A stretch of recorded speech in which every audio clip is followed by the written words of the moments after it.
Hello दोस्तों, welcome, खुशामदीद and पखेर रागले to one of the educational platform Bagwan academy. दोस्तों आज मैं आपको बताऊंगा कि कैसे आप किसी भी क्वाड्रेटिक इक्वेशन को सिर्फ देखते ही, जी हाँ सिर्फ देखते ही उसका आंसर कैसे बता सकते हैं। तो दोस्तों सबसे पहले तो आपको ये पता होना चाहिए कि क्वाड्रेटिक इक्वेशन होती क्या है। तो क्वाड्रेटिक इक्वेशन होती है ax² plus bx plus c is equal to 0। और ये जो a b c है ये क्या है, इनकी जगह कुछ कांस्टेंट आते हैं, कुछ नंबर्स आते हैं। तो सवाल दोस्तों आपके पास कुछ इस तरह से आता है कि find the value of x या फैक्टराइज द इक्वेशन या find the roots of the equation. इस तरह करके अगर आपके पास सवाल आता है तो उसका सिर्फ एक ही मतलब है और वो ये है कि आपने इस x की वैल्यूज निकालनी है जो कि 1 या 2 आ सकती हैं। और इन x की वैल्यूज को निकालने के लिए हम 3 मेथड इस्तेमाल कर सकते हैं, जिनमें से एक है कंप्लीटिंग स्क्वायर मेथड, दूसरा है फैक्टराइजेशन मेथड और तीसरा है क्वाड्रेटिक फार्मूला। ये तीनों मेथड इतने ज्यादा लेंथी तो नहीं है, लेकिन फिर भी फ्रेंड्स अगर आप इन मेथड से इसके आंसर निकालोगे तो कम से कम 3 से 4 मिनट लग जाएंगे आपको इसके आंसर निकालने के लिए।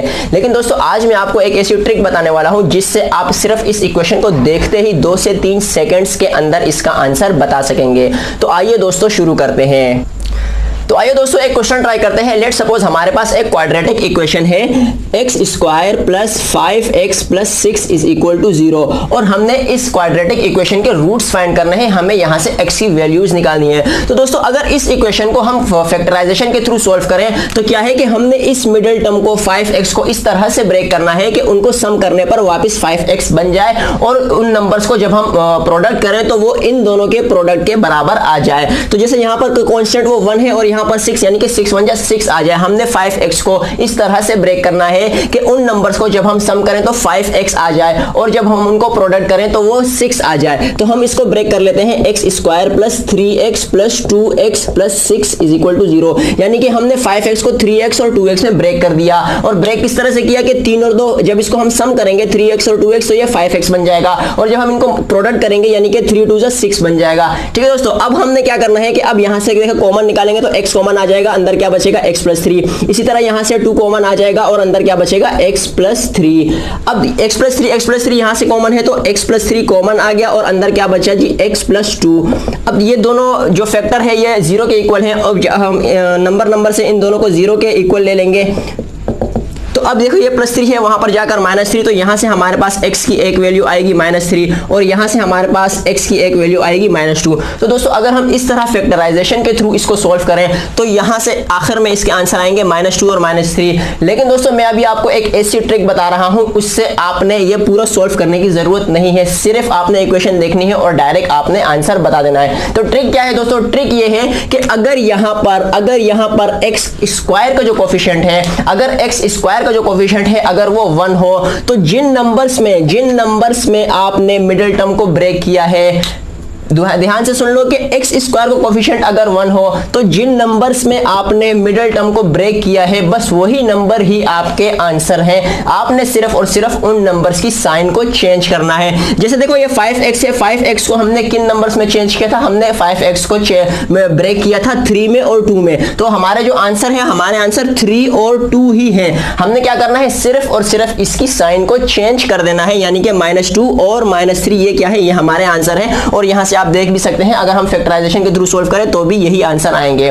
तो दोस्तों एक क्वेश्चन और ट्राई करते हैं ताकि ये जो ट्रिक है ये आपको और भी अच्छे से समझ में आ जाए। लेट सपोज हमारे पास एक इक्वेशन है x² plus 15x minus 100 is equal to 0। ये क्या है, हमारे पास एक क्वाड्रेटिक इक्वेशन है और x² का कोफिशिएंट 1 है। अब हमने इसके रूट्स फाइंड करने हैं। तो पहला काम क्या है कि हम a और c को मल्टीप्लाई करेंगे। तो a और c को जो हमारे को प्रोडक्ट मिल रहा है वो है -100 क्यों, क्योंकि 100 के साथ यहां पर माइनस है। ठीक है, अब हमने इस मिडिल टर्म को इस तरह से ब्रेक करना है कि उन नंबर्स को सम करने पर हमारे पास 15x आ जाए और उनको प्रोडक्ट करने पर हमारे पास -100 आ जाए। तो हम किन नंबर्स में ब्रेक कर लेते हैं, हम ब्रेक कर लेते हैं 20x और -5x में। ठीक है, 20 और -5 में हम क्या कर लेते हैं, 15x को ब्रेक कर लेते हैं। अगर यहां पर हमारे पास प्लस के बदले -15x होता तो हमें किस तरह से ब्रेक करना था, तो हमें -20 और +5x में ब्रेक करते। क्यों, क्योंकि +- माइनस माइनस हो जाएगा और 20 में से 5 जब माइनस हो जाएंगे तो बड़े नंबर की साइन आ जाएगी।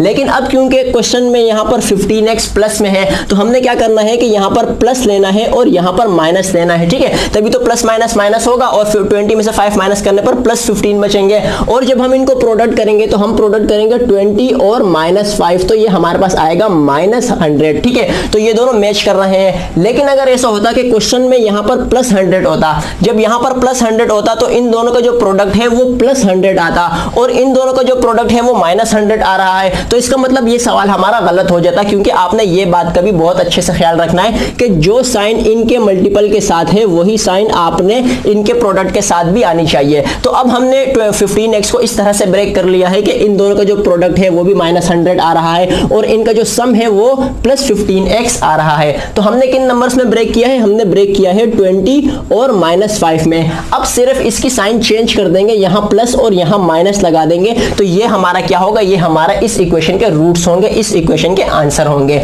एक और एग्जांपल ट्राई कर लेते हैं। लेट सपोज एक और एग्जांपल है x² -10x और +16 इज इक्वल टू 0, ठीक है। ये हमारे पास क्या है? ये हमारे पास एक और क्वाड्रेटिक इक्वेशन है। अब हमने इसको भी सॉल्व करना है, तो पहला काम क्या है कि a और c को मल्टीप्लाई करेंगे तो ये हमारे पास आ जाएगा +16 प्रोडक्ट आ जाएगा।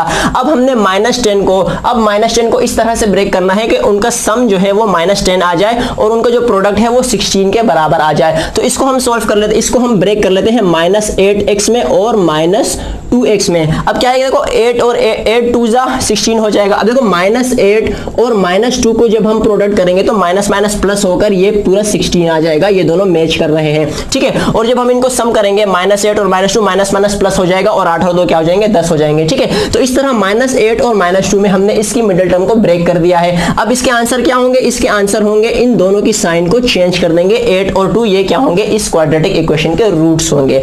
एक और एग्जांपल ट्राई करते हैं। एक और एग्जांपल क्या है कि x² +15x और +36, ये हमारे पास क्या है? एक और एग्जांपल है। अब इसको क्या करना है? इसका भी सेम a और c का जब हम प्रोडक्ट करेंगे तो हमारे पास आएगा +36।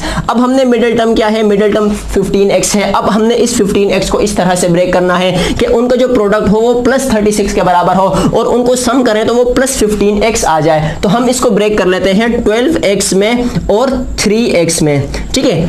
12x और 3x में हमने क्या है? इस मिडिल टर्म को ब्रेक कर दिया। तो 12 3 36 हो जाएगा। दोनों प्लस में है तो 36 प्लस में आएगा और दोनों के साथ प्लस है तो प्लस प्लस प्लस हो जाएगा और 12 और 3 15x हो जाएंगे।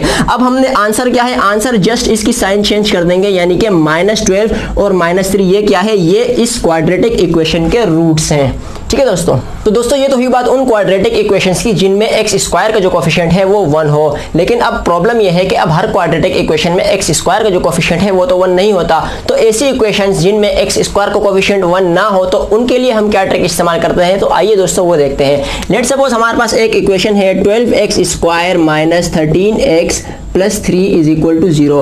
अब हमारे पास क्या है? ये एक क्वाड्रेटिक इक्वेशन है और इसमें जो x² का जो कोफिशिएंट है वो 1 नहीं है। तो इनको हम कैसे सॉल्व कर सकते हैं? तो इनके लिए आपने क्या करना है कि सबसे पहले तो आपने घबराना नहीं है। उसके बाद आपने क्या करना है? सिंपल वही काम करना है, a और c का प्रोडक्ट करना है। a और c को जब हम प्रोडक्ट करेंगे तो 12 3 हो जाएगा हमारे पास +36, यानी कि अब हमने -13x को इस तरह से ब्रेक करना है कि जब उन नंबर को हम सम करें तो हमारे पास -13 आ जाए और जब हम उनको प्रोडक्ट करें तो हमारे पास +36 आ जाए। तो हम उनको ब्रेक कर देते हैं -9x और -4x में, यानी कि 9 और 4 9 और 4 13 हो जाएंगे, माइनस माइनस प्लस हो जाएंगे। और जब हम -9 और -4 को जब हम प्रोडक्ट करेंगे तो 9 4 36 हो जाएंगे और माइनस माइनस प्लस हो जाएगा, ठीक है। तो इस तरह हमने -13x को -9x और -4x में ब्रेक कर दिया है। अब इनकी जस्ट हमने साइन चेंज करनी है, तो ये हो जाएगा +9 और +4, ठीक है। अब क्योंकि यहाँ पर x² का जो कोफिशिएंट है वो 1 नहीं है, तो जब वो 1 नहीं है, x² के बदले यहाँ पर जो भी कोफिशिएंट होगा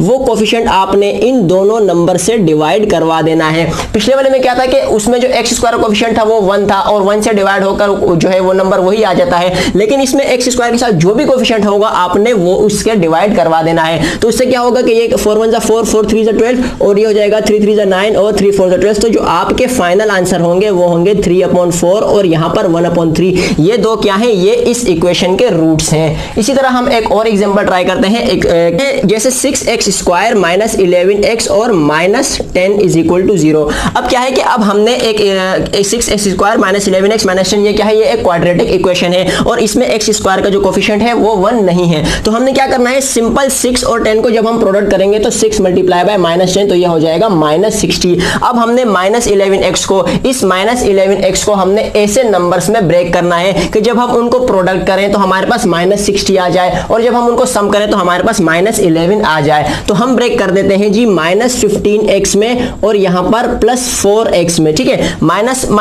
प्लस माइनस हो जाएगा, 15 में से 4 जब हम माइनस करेंगे तो यहां पर माइनस 11 आ जाएगा क्योंकि बड़े नंबर के साथ माइनस है। अगर यहां प्लस होता तो हम 15 के साथ प्लस लेते और आगे वाले के साथ माइनस लेते। और जब हम इनको माइनस 15 को जब हम मल्टीप्लाई करेंगे प्लस 4 के साथ तो भी हमारे पास माइनस 60 आ रहेगा, दोनों मैच कर रहे हैं। ठीक है, अब माइनस 15 और प्लस 4 में हमने इसकी मिडिल टर्म को ब्रेक किया है, जब हम इनकी साइन चेंज कर देंगे तो वो हो जाएगा प्लस 15 और प्लस 4 माइनस 4। ठीक है, अब क्योंकि x² का जो कोफिशिएंट है वो 1 नहीं है तो 1 के बदले जो भी है वो आपने इसके नीचे भी डिवाइड करवा देना है और इसके नीचे भी डिवाइड करवा देना है। और क्योंकि ये मजीद सोल्व हो रहे हैं तो ये हो जाएगा 2/3 और ये हो जाएगा माइनस का 2/3 और ये हो जाएगा जी 5/2। ठीक है, तो इस तरह ये क्या है, ये इस क्वाड्रेटिक इक्वेशन के रूट्स हमारे पास निकल के आ गए हैं 5/2 और माइनस 2/3। तो आइए दोस्तों अब हम बात करते हैं कुछ ऐसे क्वेश्चंस की जिनमें मिडिल टर्म ब्रेक नहीं होती है। लेट्स सपोज हमारे पास एक क्वेश्चन है x² minus 7x plus 2 is equal to 0। अब इसमें क्या है, जब हम a और c को जब हम प्रोडक्ट करेंगे तो हमारे पास आ जाएगा 2 1 जा 2। ठीक है, अब मतलब यह है कि अब हम इस माइनस 7x को इस तरह से ब्रेक नहीं कर सकते कि इनका जो प्रोडक्ट है वो 2 के बराबर आ जाए। तो ऐसे क्वेश्चंस में आपने ध्यान रखना है कि जिन क्वेश्चन में मिडिल टर्म ब्रेक नहीं होती है उन क्वेश्चन में ये ट्रिक अप्लाई नहीं हो सकती, क्योंकि हमारी जो ट्रिक है ये बेस ही मिडिल टर्म पर करती है कि मिडिल टर्म जिन नंबर्स में ब्रेक होगी उन नंबर्स की हमने साइन चेंज करके हमारा आंसर आ जाएगा। तो जिन नंबर्स की मिडिल टर्म ब्रेक नहीं हो सकती, जिन क्वेश्चन की मिडिल टर्म ब्रेक नहीं हो सकती तो उसमें आप ये ट्रिक अप्लाई नहीं कर सकते। इसके अलावा ये ट्रिक आपको कैसी लगी हमें लाइक और कमेंट करके जरूर बताएं। इसके अलावा अगर आप बेसिक से लेकर हायर मैथमेटिक्स तक के कॉन्सेप्ट सीखना चाहते हैं या सीखने का शौक रखते हैं तो इस चैनल को सब्सक्राइब करके हमारी टीम का हिस्सा बनिए, क्योंकि हम आपके लिए ऐसे ही कॉन्सेप्चुअल वीडियोस लाते रहेंगे। Finally thanks for watching.